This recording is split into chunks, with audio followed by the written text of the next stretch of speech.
And you know, I get, I get so many questions, right? Like the Halt bill will cost people jobs and cost good officers who are protecting our cities from the worst of the worst. One, people in solitary is not the worst of the worst. They're sent there for crimes that were committed or disciplinary infractions that happen inside the facility. Each one of those infractions costs a monetary value, so yes, there is an incentive for them to be punished. Two, um, you're only supporting another facility with bodies, right? Because in the state, in the prison system, it's about bodies. Where you keep bodies in beds, you can move bodies in beds, you can take 50 people from this jail, move to this jail if they need it. And so they're about keeping themselves alive and keeping that money coming in.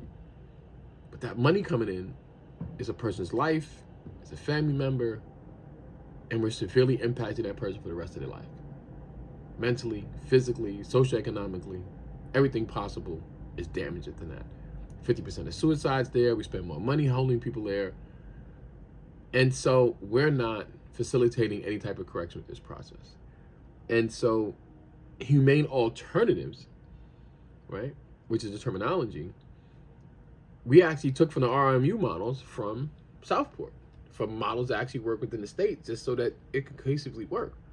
I mean, Cuomo was a pushback king, and we had so many versions of this bill because he wanted to cut this out and cut that out and just delay things to next sessions and all the other games that they play in politics.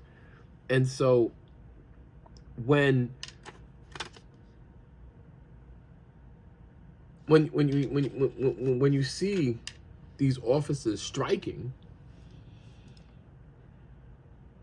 who's in the facilities? Who's running programs? Who's running visits? Who's making sure people's medical needs are being attended to? We've had deaths at Auburn. We've had deaths at other facilities. We've recently had deaths in medium facilities. So across different classifications, it doesn't matter. It's all being sort of an abandonment of duty. And we've seen this before at Rikers. But this is really and honestly just a response because of this horrific beating and abuse and their ability to dish it out. And they feel like justifiably right with doing that. They feel that these people deserve it. As you see, their supporters are saying things like, oh, these are the worst of the worst that they're protecting us from.